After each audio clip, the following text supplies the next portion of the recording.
Meus queridos, hoje nós vamos conversar com a médica neurocirurgiã doutora Juliana Zuiani. Ela dará dicas para quem tem dores crônicas de como conviver com isso e ter uma vida muito melhor. Confira.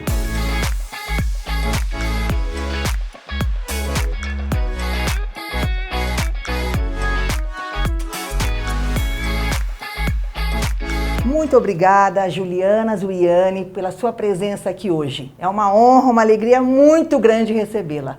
Eu que agradeço o convite, é um prazer enorme estar aqui com vocês hoje. Doutora Juliana, na sua família nós temos vários médicos. Isso influenciou a sua formação? Na verdade, eu sou a segunda geração. Antes de mim tem meu pai e não influenciou diretamente como assim um sonho da medicina. Mas lógico, vendo o trabalho que ele tinha, como ele gostava do que ele fazia, eu acho que essa foi uma das principais inspirações, sim. Eu acabei seguindo os passos dele na neurocirurgia também. E como é que é trabalhar em família? É bom, é bem gostoso, é muito legal porque assim... nós gostamos muito do que nós fazemos, assim, eu vejo isso tanto no meu pai quanto no meu irmão, que é o outro médico da família. E para nós nunca foi difícil conversar sobre o trabalho em casa. A minha mãe brinca que ela fez 3 faculdades de medicina, uma com meu pai, uma com meu irmão e uma comigo, porque eles já eram namorados na época. Então, no almoço isso é assunto porque a gente gosta muito do que a gente faz, então a gente tem prazer em viver isso dia a dia. Lógico, de vez em quando um fica mais irritado com o outro e tudo isso, mas estando em família a gente consegue resolver isso muito bem. Juliana, você é campineira? Sou campineira, nascida, crescida, amadurecida, tudo em Campinas. Conta um pouquinho da sua trajetória pra gente. Eu nasci aqui, eu estudei no Notre Dame, fiz toda a minha formação no Notre Dame até... É mesmo, olha só! Até terminar o colegial, depois fiz cursinho para fazer a faculdade e passei na Unicamp e passei em outras faculdades, mas escolhi ficar na Unicamp. E não me arrependo nem um pouco, acho que foi uma escolha muito acertada e me diverti muito, gostei muito da faculdade, tinha verdadeira paixão pela faculdade. Depois a residência também fiz aqui e fui para fora do Brasil depois da residência. Para onde você foi? Eu fiz a primeira especialização, eu fiz no Canadá. Depois de um tempo voltei, fiquei trabalhando em São Paulo e depois fiz mais uma especialização mais curta, só de 6 meses nos Estados Unidos. Atualmente você opera em que hospital aqui?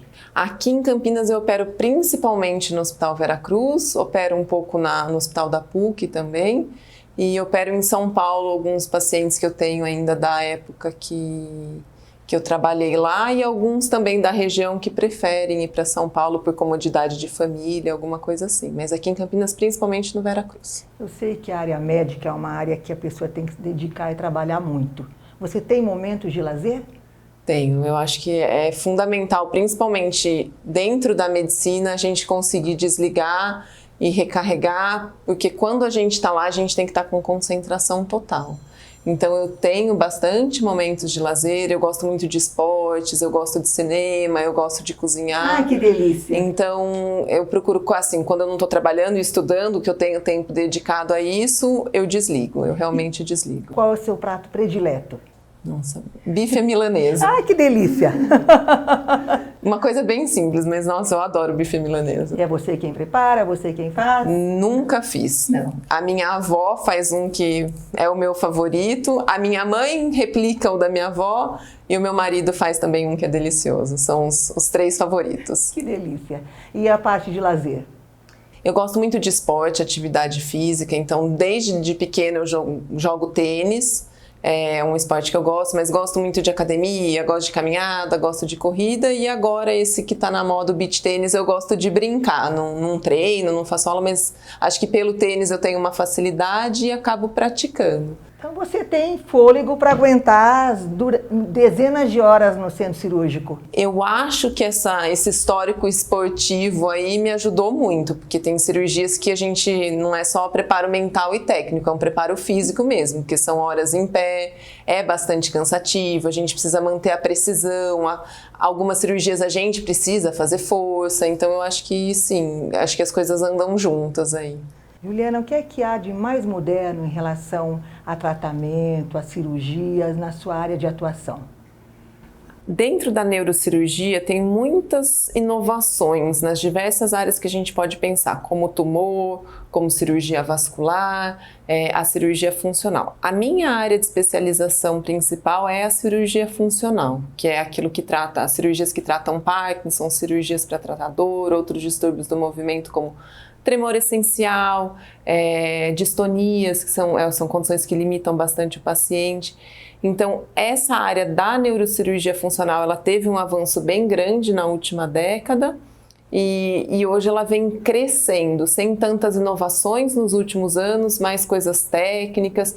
Semana que vem, por exemplo, a gente tem o lançamento de um novo produto e pela primeira vez no Brasil vai ser lançado ao mesmo tempo que no resto do mundo, antes a gente vinha sempre depois. Verdade. Então, eu acho que a gente alcançou aí essa corrida e hoje aqui no Brasil a gente pode oferecer para os nossos pacientes o que tem de tecnologia de ponta nessa área da neurocirurgia funcional. A gente não fica atrás de nenhum outro lugar do mundo nisso. É um privilégio. Sem dúvida. E principalmente, assim, é uma área, eu brinco que é a cirurgia plástica da neurocirurgia, porque é uma área totalmente eletiva, não é o paciente escolhe operar por uma opção de melhora de qualidade de vida. É diferente de você ter um tumor cerebral que você não tem opção, você precisa operar, senão você pode ter uma complicação muito grave. No tratamento do Parkinson, do tremor essencial, da distonia, é uma opção por melhora de qualidade de vida. Então, assim, eu tenho um compromisso com o paciente, ele escolheu fazer a cirurgia, então é com o intuito de melhorar a qualidade de vida dele. Então, esses avanços nos ajudam muito nesse sentido para conseguir cada vez menos efeitos colaterais e melhores resultados. Qual é o impacto desses avanços na sobrevida do paciente? Se nós formos pensar, por exemplo, na cirurgia para o Parkinson, que assim, a cirurgia ela já existe há muitos anos, ela desde o fim da década de 90, é uma cirurgia bem consolidada, bem conhecida, mas ela, como eu disse, cresceu muito nos últimos 20 anos. Então, se a gente for pensar na cirurgia como um avanço, dentro dela a gente tem opções que melhoram a precisão hoje com o avanço dos equipamentos, dos implantes que a gente faz. Então, o impacto na sobrevida no paciente de Parkinson, a gente costuma dizer que a gente prolonga o tempo de vida que o paciente é funcional, que ele consegue fazer as coisas com independência. Talvez se a gente for ver em número de anos, por exemplo, os pacientes com Parkinson morrem em geral aos 87 anos. A gente não muda esse número de 87, mas é um paciente que sem o tratamento cirúrgico, quando a gente não tinha esse recurso, ele ficava acamado, com muita limitação, dependente de cuidado, desde os 70, dos 72 anos. Hoje ele é um paciente que até os 86 ele vai estar independente, fazendo suas coisas, sem uma limitação grande. Então eu não diria nem que é um impacto na sobrevida, mas sim na funcionalidade e no tempo com qualidade de vida. Isso é com remédio ou com cirurgia? A cirurgia que foi essa grande mudança. O remédio é importante, ele é mantido. Hoje em dia nós sabemos que tirar completamente o remédio não é uma opção, que era uma coisa que se fazia quando começou o tratamento cirúrgico, mas a gente precisa ter as duas coisas casadas. Cada paciente é um e a gente tem que otimizar os dois lados, porque a cirurgia ela funciona como um marca-passo cerebral, o implante do eletrodo. E isso a gente pode ir adequando a progressão da doença do paciente. Então, um paciente que eu recém-implantei, por exemplo, que não tem limitações, ele estava tendo só alguns efeitos colaterais, então a gente optou por implantar. Esse paciente ele tem uma estimulação, um nível bem baixo de estimulação. Enquanto que um paciente que já está há 10 anos com o implante, que a doença progrediu, porque a gente não cura a doença, a gente controla os sintomas. Esse paciente eu já faço uma estimulação muito mais intensa, num nível muito mais elevado. Então, eu vou acompanhando a evolução da doença. Quando se fala em realizar uma cirurgia na cabeça? Assusta. Eu imagino que assuste. Ninguém nunca quis operar a mim. Como é que você acalma o paciente e passa essa segurança para ele? Eu acho que o primeiro passo é eu estar segura daquilo que eu estou propondo. Eu tenho que ter conhecimento técnico suficiente para esclarecer todas as dúvidas do paciente. E lógico, nós estamos falando de uma situação que é um ser humano, a gente não tem controle de tudo. Então eu costumo comparar muito a uma viagem de avião. A equipe que vai estar operando funciona como os pilotos e a equipe do avião. Todo mundo lá treinou muito para estar fazendo o que está fazendo, todo mundo lá está preparado para lidar, inclusive, com intercorrências que possam acontecer nesse processo. E tragédias acontecem? Podem acontecer, mas de quantas viagens de avião a gente tem uma tragédia que a gente não consegue controlar? Então, assim, pode ser que a gente tenha um resultado ruim? Pode ser. É o esperado? Não é. E ainda que a gente tenha imprevistos nesse meio do caminho, a gente sabe lidar com isso. Então, acho que o principal é eu ser sincera com o paciente, eu estar segura daquilo que eu estou fazendo e não prometer para ele coisas que eu não vou poder cumprir. Concordo. Eu acho que é o melhor caminho. Existe algum lugar no cérebro que seja inatingível? Inatingível não, a questão é o que eu vou causar atingindo essa área. Então, algumas áreas que a gente chama de eloquentes, que são responsáveis por coordenar, controlar algumas funções importantes, como movimento, fala, raciocínio, essas áreas a gente procura evitar. E se eu não tenho como evitar, por exemplo, eu tenho um tumor numa dessas áreas eloquentes, eu uso métodos menos invasivos para abordar. Então, um tumor, por exemplo, na área da fala, eu não vou fazer uma cirurgia aberta, uma ressecção ampla desse tumor. Eu vou colher uma biópsia que eu colho através de uma agulha por um furo. Eu posso fazer uma cirurgia menor também acordada, com o paciente acordado, estimulando essa área para ter certeza de onde eu vou ter o impacto na fala e ressecar apenas a área que eu não tenho nenhuma repercussão. Então, todas as áreas são atingíveis, a gente consegue acessar todas as áreas do cérebro e do sistema nervoso central. A questão é o impacto que eu vou causar com isso. Então, algumas áreas a gente evita e não é recomendado que a gente acesse diretamente. E quando são solicitados o check-up? Geralmente não pedem nada da cabeça. Você acha que essa conduta é necessária? Isso é um tema que já foi muito discutido na comunidade médica, mas eu acredito que não, tá? Em geral, as doenças cerebrais do sistema nervoso central, elas se manifestam em tempo da gente tomar uma conduta, ter uma ação. O principal fator que tem relação no sistema nervoso central são os AVCs, os derrames. E o AVC, apesar de acontecer na cabeça, ele é uma doença circulatória, que a prevenção acontece através dos exames de check-up de cardiologia, de clínica geral. Então, a gente não vê sentido em fazer exames de imagem, é uma triagem que hoje não se justifica. O custo que a gente teria disso do ponto de vista populacional, porque a gente vai ter de ganho em diagnóstico precoce, coisas nesse sentido. Em algumas situações, com histórias familiares, por exemplo, de aneurisma, aí a gente faz uma triagem, mas aí a família, quando já acontece, ela já está orientada pelo médico que fez o tratamento da situação. Mas, em geral, eu acho que não tem necessidade. Juliana, dores crônicas, só quem tem sabe o que é isso. E já foi o meu caso. A neurocirurgia trata dores crônicas? Sem dúvida. A neurocirurgia funcional, em especial, é uma área que se dedica ao tratamento de dor, com intervenções na maioria das vezes. Então, é uma área de muito interesse na neurocirurgia e que cada vez a gente tem mais recurso. E como você atua no tratamento de dor crônica? Acho que o primeiro passo, o papel do neurocirurgião, como a tendência é a gente propor algum procedimento, alguma intervenção, é a gente ter certeza do diagnóstico. Então, muitas vezes os pacientes de dor crônica, eles passaram por vários médicos, eles já vêm com vários diagnósticos, eles vêm cheios de dúvidas. Eu acho que a gente tem que recomeçar, ir lá para trás, do zero, e tentar estabelecer uma linha do tempo e um diagnóstico, para poder ter certeza daquilo que eu estou fazendo. Porque a dor é uma coisa muito subjetiva. E recentemente a gente teve até uma alteração no conceito de dor pela Sociedade Internacional, que são sintomas físicos ou emocionais. Hoje a dor é definida como sintomas físicos e emocionais. Paciente de dor crônica, a gente não consegue dissociar essas coisas. Então, acho que o primeiro passo é ter um bom diagnóstico. A partir daí, a gente vai ver o que a gente tem de ferramenta para oferecer. Em geral, dependendo da localização da dor, do tipo de dor, os procedimentos intervencionistas vão desde bloqueios simples, anestesias locais, infiltrações, até cirurgias. A gente pode, por exemplo, em pacientes com dor oncológica, fazer uma cirurgia de lesão medular guiada, numa área específica, que é o cordão posterior da medula, que eu vou interromper os impulsos de dor. porque esses pacientes nem sempre têm uma sobrevida muito grande. Nos pacientes que têm uma dor crônica e têm uma expectativa de vida maior, ao invés de fazer uma lesão nesse local, eu vou implantar um eletrodo que vai estimular o corno posterior da medula e vai fazer um controle da dor. Mas por que o corno posterior? Porque é por ali que passam os impulsos para as fibras que conduzem o recado da dor para o cérebro, porque a dor a gente sente na perna, mas é o cérebro que está mandando essa mensagem.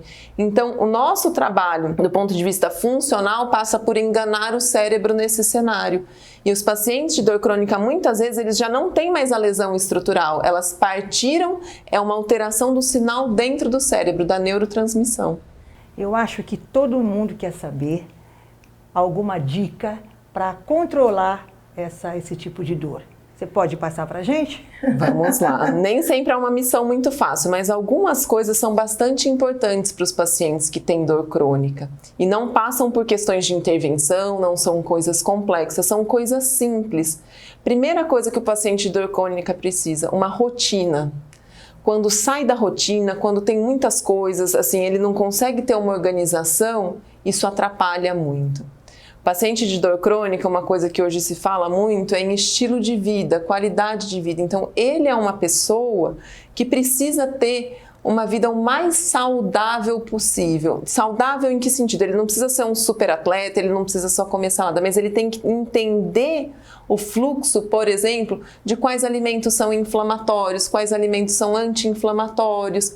O papel da água nisso, que eu já falei de beber bastante água. Então, a água, hoje, por exemplo, eu saí um pouquinho da linha, eu comi um pouquinho mais de embutidos, por exemplo, que são alimentos que têm bastante sal, bastante sódio, são mediadores inflamatórios.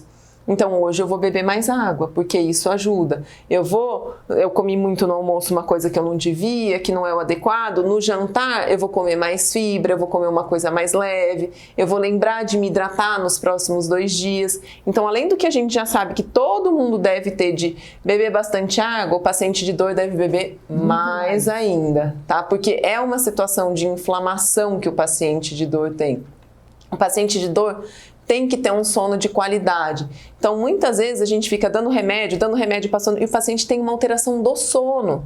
Então, é o que eu falei lá atrás do diagnóstico. É importante a gente recomeçar e entender essa dinâmica do paciente. Ele não está dormindo bem porque ele tem dor, ou a dor começou também por uma alteração de sono? Porque às vezes o paciente dorme, mas ele não descansa por uma alteração do sono. Então eu acho que assim, as dicas que eu posso dar é alimentação saudável, atividade física super importante. Ah, mas você está falando óbvio. Não é óbvio. Se você sentar com 90% dos pacientes de dor, eles até imagina, mas ninguém nunca sentou e falou para ele, para sua dor você precisa. Ah, precisa para ser saudável. Não é, tem impacto na dor. A gente sabe que 30% de melhora de dor tem a ver com rotina de atividade física, alimentação e sono. Então são as 3 coisas que eu recomendo. Se eu puder falar mais especificamente, por exemplo, de dor de cabeça, que é uma área que eu tenho muitos pacientes, enxaqueca, principalmente. Glutamato monossódico, já ouviu falar? Não. É o sal que a gente tem no shoyu, no ajinomoto. Sabe aquele gostinho gostoso do ajinomoto que a gente põe na pipoca, fica uma delícia? Uhum. Então, ele é o vilão. O glutamato monossódico, hoje, do ponto de vista alimentar, é o único que tem comprovação científica que ele é maléfico na enxaqueca. Ele é um desencadeante de crise. Ah, então não posso mais ir no japonês e comer shoyu? Pode, mas não precisa exagerar. Não vai no jejum, não vai só comer o shoyu e não comer mais nada. Procure tomar bastante água enquanto está comendo. Então, coisas assim. Por exemplo, vinho. É muito comum no consultório. Doutor, adoro tomar vinho, mas eu morro de enxaqueca. Em geral, não são todos os vinhos, tá? Dos vinhos tintos, a maioria das pessoas tem com algumas uvas específicas por causa do tanino dessa uva. Vinho branco é muito difícil quem tenha dor de cabeça com vinho branco. Então, às vezes, a gente tem que fazer essas adaptações. Mas, assim, eu acho que principalmente prestar atenção naquilo que para você causa a dor. Cada paciente é comum o chocolate. Mas muitas vezes no chocolate é o açúcar, é a manteiga e não o cacau. Então, esses pacientes, se a gente troca para o 70% cacau, alguma coisa assim, tem pacientes que adoram. Eu, por exemplo, eu adoro chocolate meio amargo. mas tem pacientes que não. E aí o que é que a gente vai fazer? Olha, no dia a dia vai ser o 70% cacau. Um dia ou outro, eu quero comemorar, eu tô com vontade. Aí come, mas com moderação, sabendo que você precisa tomar água depois, sabendo que você pode precisar nesse dia tomar um remédio para controlar a sua dor. Então o paciente precisa se conhecer. É um processo. Consulta, cuidado do paciente de dor não é uma consulta e acabou. Eu brinco que é um casamento. E assim, é uma convivência que eu vejo o paciente no começo semanalmente, depois a gente vai espaçando e o paciente vai aprendendo a lidar com a sua própria dor. Até que ele entende, olha, às vezes eu vou ter dor, mas eu não preciso me desesperar por isso. Eu acho que essa questão do diagnóstico é importante nesse sentido, de tranquilizar o paciente, porque eles falam, eu sinto tanta dor e não tem nada de errado comigo, alguém está me enganando ou não estão encontrando onde está o problema. Então, explicar para o paciente qual é o problema dele, olha, a sua dor é uma dor de sensibilização central, você tem um nome bonito que a gente dá, é distrofia simpático-reflexa, por exemplo, e explicar o mecanismo dessa dor para o paciente, isso muitas vezes resolve, porque o paciente vai ter a dor, ele entende, porque assim, o medo do paciente, eu tô com essa dor, assim, é um aneurisma que vai estourar na minha cabeça, é um tumor que tem na minha coluna. Sempre pensa no pior. Exatamente. Até é que essa explicação tranquiliza. Não é sempre na primeira vez, mas a gente vai aos pouquinhos, até porque é muita coisa pra gente falar de uma vez, mas assim, conforme a gente vai conhecendo o paciente, a gente vai ganhando confiança e tudo isso, aos pouquinhos. Hoje em dia é muito difícil, assim, os meus pacientes brincam, você falou que eu ia ter que esperar 6 meses para ver alguma melhora, e foi verdade mesmo, mas hoje a hora que a gente olha para trás, eu prefiro esses 6 meses que a gente constrói alguma coisa que é sólida, do que eu fazer alguma coisa imediata que vai resolver ali e depois volta. Porque esse processo de frustração para os pacientes de dor é muito grande. Chega em algum lugar, vamos fazer esse procedimento que vai tirar sua dor com a mão. E aí não funciona. E aí vem mais uma nova frustração. Então, esse processo que eu acho que a gente precisa evitar. Por isso que eu tenho muita cautela para indicar o procedimento. Tem situações que são óbvias, que a gente realmente precisa do procedimento. Mas num paciente que já chega, que passou por muitos e que está sofrendo e que não enxerga uma solução, o procedimento é o menos importante nessa situação. Muito provavelmente a gente vai chegar nele, mas é um processo. Quanto aprendizado. Eu estou muito contente em tudo que eu ouvi, porque eu sempre acompanhei a história de dor crônica. Não é fácil. Doutora, o que é que tem de mais moderno hoje no mercado para tratamento dessas dores?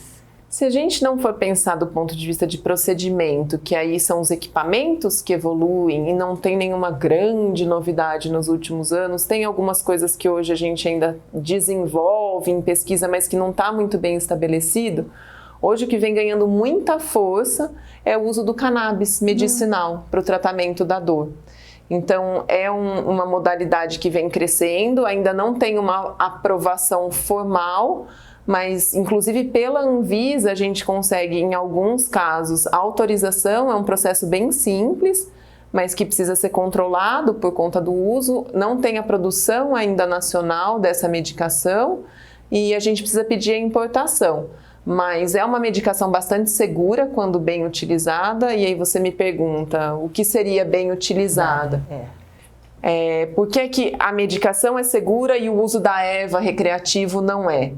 Porque a medicação, e aí assim eu faço uma ênfase de reforçar a importância de ser a cannabis laboratorial. Não pode ser, assim, farmácia de manipulação, precisa ser alguma coisa muito bem controlada para a gente saber o que a gente está usando. Porque o problema da erva de uso recreativo, primeiro é a combustão, que é muito difícil a gente saber o que sobra. Cada planta tem uma coisa, tem a contaminação do solo, tem a contaminação de agrotóxico, tem a contaminação da poluição na planta.